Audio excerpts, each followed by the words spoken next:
Today we're going to talk about how to do Zoom presentations to stand out, to make sure that you are noticed, to make sure you're engaging. Now, when I say Zoom, it's almost like Zoom has become generic. Yes, you can use Zoom, but you can use Microsoft Teams, you can use whatever platform you are using, whether it's GoToWebinar or another type of platform that you're making a virtual presentation on.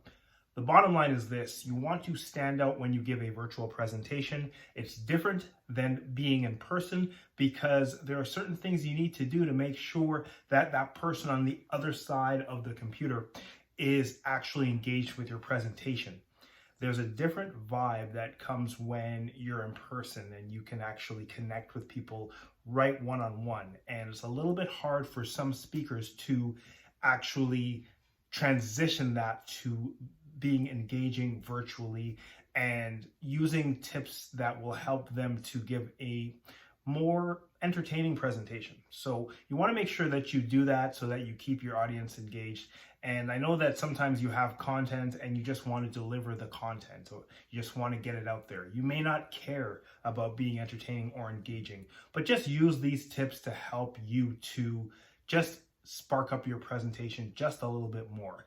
At the end of the day, it can't hurt.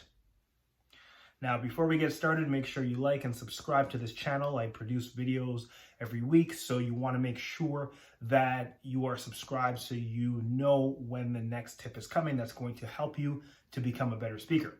Now, I've put this 5-tip process into the acronym STAND today, STAND, and these tips are going to help you to become better when you're presenting virtually, like I said, whether it's Zoom or another platform.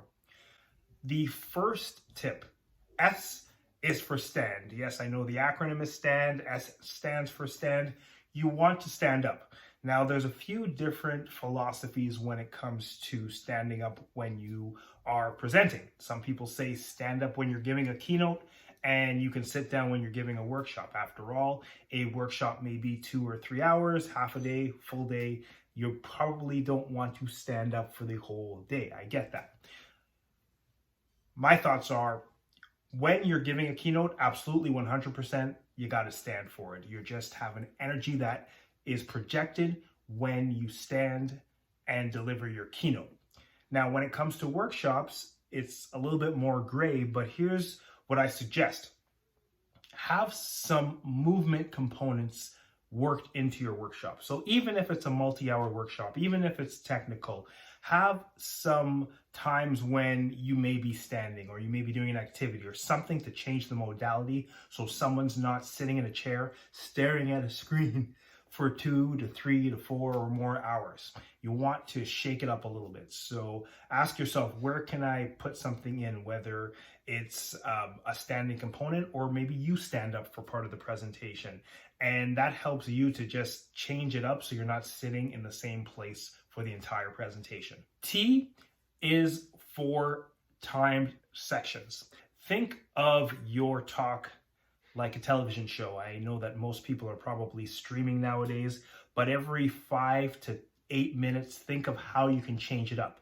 If you're telling a story, don't tell a 15-minute story. Tell a short story with a check-in with your audience. Ask them to interact.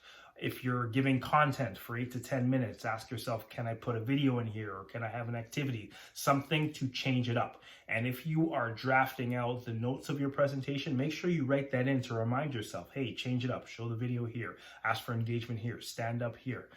You want to change it up for your audience. And if it's a longer workshop, yeah, you can go a little bit longer. If it's a 4 or more hour workshop, you can wait a little bit longer than 5 to 7 minutes, but don't be waiting half an hour, just content.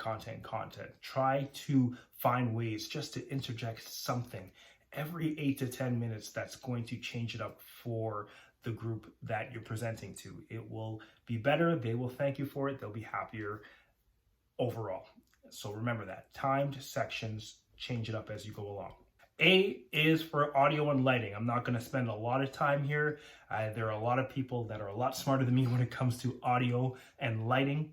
All you want to make sure is that you have a good amount of lighting, whether it's using a ring light, that's what I'm using here, or natural light. Make sure that you are well seen and well heard. I have a microphone on, and you want to make sure that those two things are optimal. People can hear you clearly and they can see you clearly. So audio and lighting, you want to make sure that's there. Before we go on, comment below. Let me know what you think, what tips you've seen from other presenters or coaches that have worked for you. And I'm going to put a suggested video here that gives you other Zoom tips or other presenting virtually tips that are going to help you to become a better presenter as you present online. N is for necessary visuals only. You'll see presenters put way too many words on their slides. You don't want your slide to replace you. It's something that supplements you. The slides or the visuals should supplement you as a speaker, not replace you as a speaker. So ask yourself, can I put a picture in here or a video in here or use no slide at all to present this point? Is it necessary? Ask yourself that before you just throw in slide after slide after slide that's going to information dump and information overload the person watching your presentation or workshop. D is for direction. Tell your audience something to do. Give them some direction. Give them something that allows them to get involved with your presentation. And here are 3 ways to do that. First, you can do it in the chat box. Hey, tell me in the chat box, answer this question. That's nice and easy. The second thing you can do is, even if it's webinar format where you can't see anybody and they can only see you, you can ask them to do something. I have one of my presentations where I ask people to stand up and say a powerful word that makes them feel more confident. And I ask it anyways. And I say, hey, if you're at home or wherever you are, just do this. And then I ask them to comment. I say, comment, let me know what you thought of that exercise. And it doesn't mean everybody's going to do it. You're not going to see that. But some of the people will still do it anyway. So just because you can't see someone doesn't mean you shouldn't tell them to do something or give them an activity to do something very quick. Yeah, you don't want to make it an activity that's too long, because then you might lose some people and they can't see each other, so there's not that interaction. So something very quick where you can get some quick feedback. You can ask for a comment. Tell me what you thought of that. That's nice and easy. Give them a direction. So you're getting involved with them, even if you can't see them.